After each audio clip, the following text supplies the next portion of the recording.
सम्पदः लक्ष्मीः कौस्तुभपारिजातकसुरा धन्वन्तरिश्चन्द्रमा।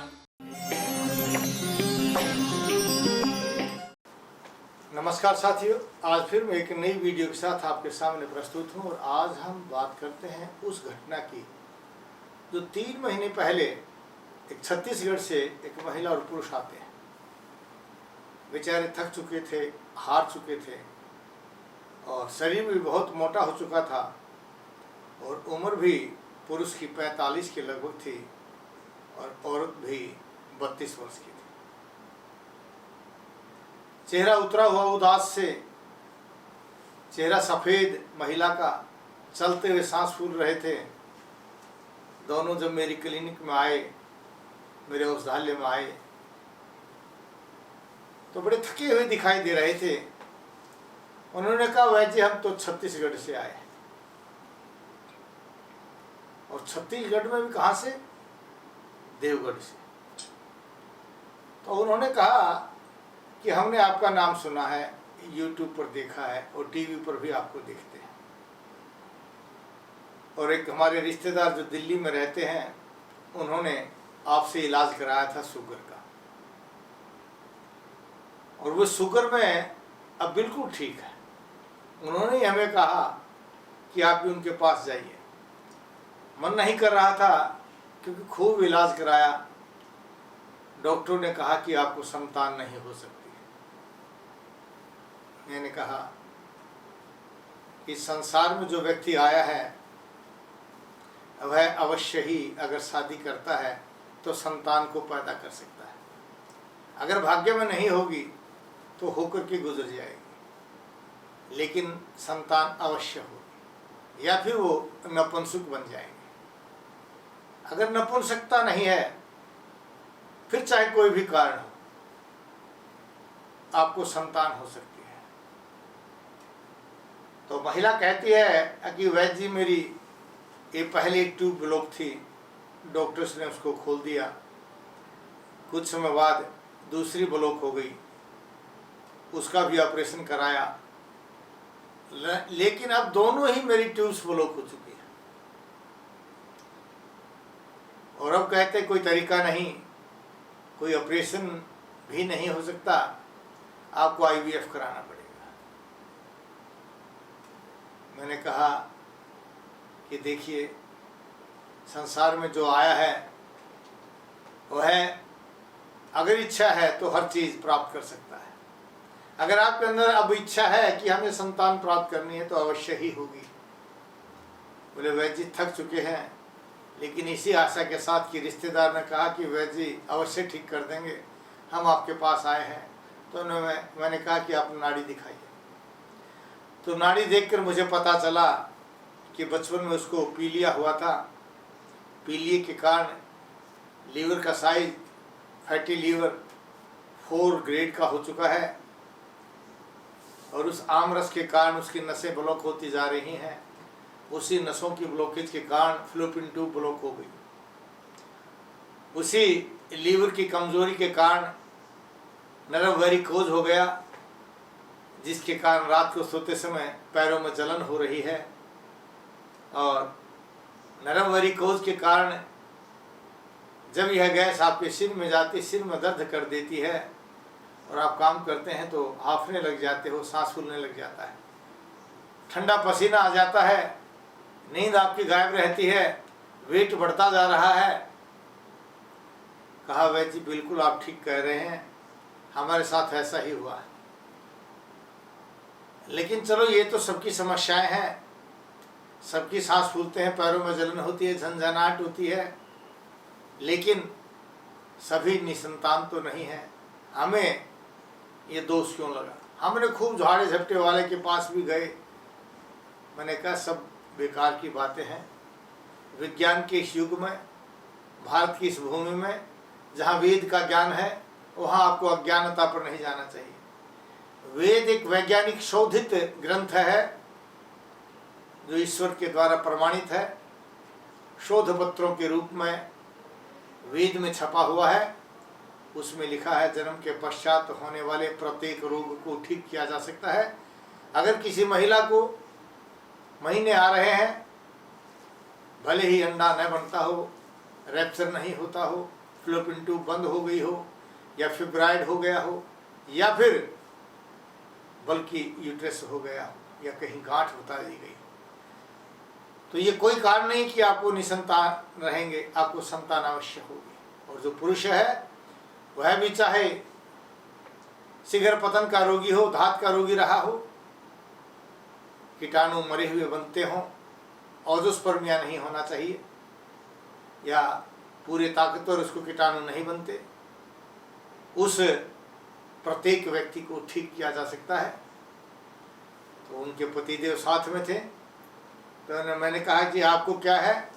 बोले जी मैं तो ठीक हूँ, मेरे में कोई कमी नहीं है। मैंने कहा नाड़ी दिखाइए।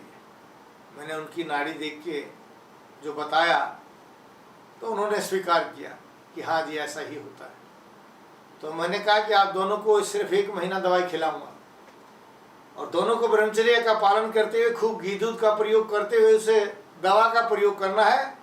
भले ही आपका शुक्राणु कमज़ोर हो, अंडाणु कमज़ोर हो, रैप्चर नहीं करता हो, या ट्यूब्स ब्लॉक हो, कोई भी समस्या आपकी हो, वो 1 महीने के अंदर जो है सब ठीक हो जाएगी। 1 महीने के बाद आपको अवश्य ही गर्भस्थापना होगी। मैंने दोनों को समझा बुझा करके परहेज बताया। कहने लगे वैद्य जी देखिए हम बड़े दुखी हो चुके हैं, परहेज करके भी थक चुके हैं, कोई ऐसा तरीका बताइए। मैंने कहा कि मैं तो इतनी दूर से आपको दोबारा बुलाऊंगा भी नहीं, और परहेज भी वो बताऊंगा जो साधारण सा परहेज है। सिर्फ एक चाय और कॉफ़ी आपको छोड़नी है, खाली पेट गर्म पानी दूध फल का प्रयोग नहीं करना। दिन में आप दूध कितना ही लीजिए, फल कितना ही खाइए, खूब घी दूध का प्रयोग कीजिए, लेकिन दही का प्रयोग अगर करना है सुबह सुबह करेंगे, और सुबह 9 बजे से पहले आपको हर हालत में भोजन करना है। भोजन में भले ही आप चावल खाइए, रोटी खाइए, लेकिन भरपेट खाइए। बोले वैद्य जी ये तो कोई परहेज नहीं, हम तो कर लेंगे इसको। भाई आप इसको कर लेंगे तो संतान अवश्य मिल जाएगी, कोई दो राय नहीं है इसमें। तो बेचारे सशंकित नजरों से देख रहे थे कि इतनी दूर से आए हैं, और फिर अंत में उनके जो पतिदेव थे वे हंसते हुए कहने लगे कि वैद्य जी देखिए हम आए तो अपने रिश्तेदार के विश्वास पर हैं कि वो ठीक हो गए थे। आपको YouTube पर भी हमने देखा है, लेकिन शायद आप सोशल मीडिया पर इतने एक्टिव नहीं रहते। कुछ लोगों ने आपके खिलाफ बहुत सा लिखा हुआ है। मैंने कहा कि वो सभी अंग्रेजी दवाओं के दलाल हैं, और 2 उन्हीं अंग्रेजी दलालों के पिठलगू हैं जिन्होंने 4-5 साल पहले एक वीडियो बनाई थी, वो वीडियो डाली हुई है। उसके बाद मेरा 39 वर्ष का अनुभव है, और 39 वर्ष में किसी और व्यक्ति ने मेरे खिलाफ कुछ नहीं लिखा। सिर्फ वो 4-5 आदमी हैं, वो खिलाफ लिखते रहते हैं। और लिखने दीजिए, क्योंकि हमारे पेशेंट तो रिजल्ट से आते हैं, जो ठीक होगा वो अगले को भेजता है। जिस तरह से आप आए हैं, आप ठीक होंगे तो और कोई आएगा। बोला नहीं वैद्य जी मुझे विश्वास है, और विश्वास करके ही इतनी दूर आए हैं, लेकिन हम तो आपके लिए बता रहे हैं कि आपके YouTube चैनल पर ऐसा ही चल रहा है। मैंने कहा चलने दीजिए, आप ये देखिए कि मैंने आपकी नाड़ी देख कर क्या बताया है। बोले जी आपने बिल्कुल ठीक बताया, जितना हमारे रिश्तेदार ने बताया था, विश्वास हमारा और दृढ़ हो गया, और मैंने तो अपना मना कर दिया था कि मैं बिल्कुल ठीक हूँ, लेकिन आपने नाड़ी देख कर जो मुझे बताया तो अब पक्का विश्वास हो गया कि आप मुझे ठीक कर देंगे। खैर कोई बात नहीं, क्योंकि शास्त्र कहते हैं अविश्वस्ते न विश्वस्ति, विश्वस्ते अपि न विश्वस्ति, कि आपको विश्वसनीय व्यक्ति पर भी कलयुग के अंदर विश्वास नहीं करना चाहिए, और अविश्वसनीय व्यक्ति पर तो कभी विश्वास ही नहीं करना चाहिए। इसलिए मैं आपसे नहीं कहूँगा कि आप मुझ पर विश्वास कीजिए, लेकिन मैं शास्त्र की बात आपको बताता हूँ। शास्त्र कहते हैं जो खाया हुआ आहार है, रसात रक्तम ततो मांसम मांसान वेदस्ततो अस्थि अस्थनो मज्जा मज्जात शुक्रम शुक्रात गर्भम पर जाते, जो खाते हैं उससे रस से रक्त मांस समेत अस्थि मज्जा और शुक्र धातु का निर्माण होता है। जब शुक्र धातु का निर्माण होता है तो शुक्र से अंडाणु या शुक्राणु अवश्य ही प्राप्त होगा। तो वो देहात के आदमी थे, घर में भैंस रखते हैं, उन्होंने कहा वैद्य जी आप ठीक कहते हैं, अगर हम भैंस को बिनोले खिलाएंगे तो अवश्य ही घी निकलेगा, अगर बिनोला नहीं खिलाते तो दूध रहता है, घी नहीं निकलता। मैंने कहा यही तो घी है, शुक्राणु के रूप में या अंडाणु के रूप में, जो शुक्र धातु में बनता है। और जब बिनोले से वो चीज़ प्राप्त हो जाती है, ऐसे ही औषधियों के द्वारा भी शुक्राणु या अंडाणु बन सकते हैं, मजबूत हो सकते हैं, रैप्चर कर सकते हैं, वो संतानोत्पत्ति के लायक बन सकते हैं। क्योंकि उनका अनुभव भी था, मेरा 39 वर्ष का अनुभव था। तो उन्होंने कहा कि वैद्य जी घरेलू इलाज बताइए। मैंने कहा मैं घरेलू इलाज ही बताने जा रहा हूँ कि जब आपको महीना आता है, महीने के अंदर 3-4 दिन जो चलता है, गर्म पानी के अंदर मुनक्का डाल करके 4-5 इस दूध का प्रयोग कर लीजिए। और पुरुष को कहा कि आप अश्वगंधारिष्ट भोजन के पश्चात प्रयोग कीजिए और भोजन के तुरंत पहले बलारिष्ट का प्रयोग कर लीजिए। लेकिन बलारिष्ट के साथ चंद्रप्रभावटी का प्रयोग कीजिए और अश्वगंधा के साथ आप स्मृति सागर रस का अवश्य प्रयोग कीजिए। तो उसने कहा कि वैद्य जी स्मृति सागर रस क्या काम करेगा? मैंने कहा कि वो आपको मानसिक ताकत देगा, क्योंकि मन के हारे हार है, मन के जीते जीत परमात्मा को पाइए, मन ही के प्रति अपने मन को आप दृढ़ कीजिए, विश्वास कीजिए। और मेरी अपनी एक पेट साफ की दवाई थी, क्योंकि जो मेरी औषधि पेट साफ की है, वैदिक कटोर कहते हैं, वह पेट को साफ करती है, खून का निर्माण करती है, गर्मी को दूर करती है, वीर्य का निर्माण करती है, यानी आपके सभी प्रकार की धातुओं का निर्माण करती है। आप उसका प्रयोग कर लीजिए। बोले वैद्य जी अगर उस दवाई को ना लें तो? मैंने कहा कि आप कास्टर ऑयल का अरंड के साथ प्रयोग कर लीजिए, उससे अपना पेट साफ कर लीजिए। खैर उन्होंने मेरे बताए अनुसार महीने पर प्रयोग किया।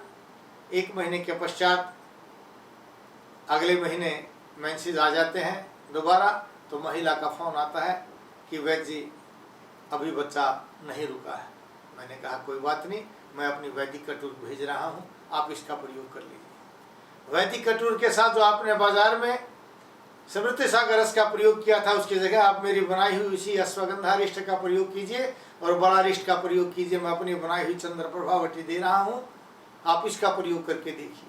बाजार से उसने जो प्रयोग किया था कोई रिजल्ट नहीं मिला, लेकिन अगले महीने जब मैंने उसको कहा और उसने उसका प्रयोग किया, 1 महीने की दवा के पश्चात 23वें महीने के बाद उसका फोन आता है कि आज गर्भ स्थापना हो चुकी है और 15 दिन जब हो जाएंगे, डॉक्टर ने कहा तब असलियत में बता देंगे। फिर उसके बाद उसका जो फ़ोन आया, आज मैं आपको बता रहा हूँ कि आज वो गर्भ स्थापित हो चुका है। यानी संसार में कोई चीज़ दुर्लभ नहीं है, बशर्ते कि आपको ठीक से औषधि मिल जाए, बनी हुई औषधि ठीक ढंग से बनाई गई हो, वैद्य आपको ठीक मिल जाए और आपका दिमाग मजबूत हो, विश्वसनीय हो, तो अवश्य ही प्रत्येक रोग को ठीक किया जा सकता है। यानी निसंतान रोगी भी संतान को प्राप्त कर सकते हैं, भले ही डॉक्टर मना कर दें या सब इनकार कर दें, हर चीज़ संभव है, हो सकता है। और आप भी घबराइए नहीं, कोई ज़्यादा परहेज नहीं, ज़्यादा पैसा नहीं, आप भी अवश्य संतान को प्राप्त कर सकते हैं।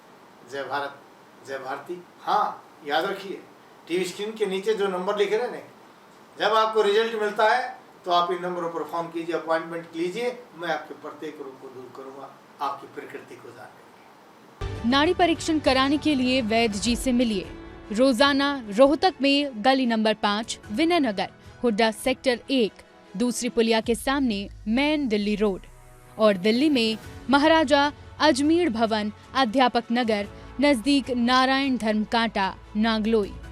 अधिक जानकारी के लिए संपर्क करें 8595299299 या 7428299299।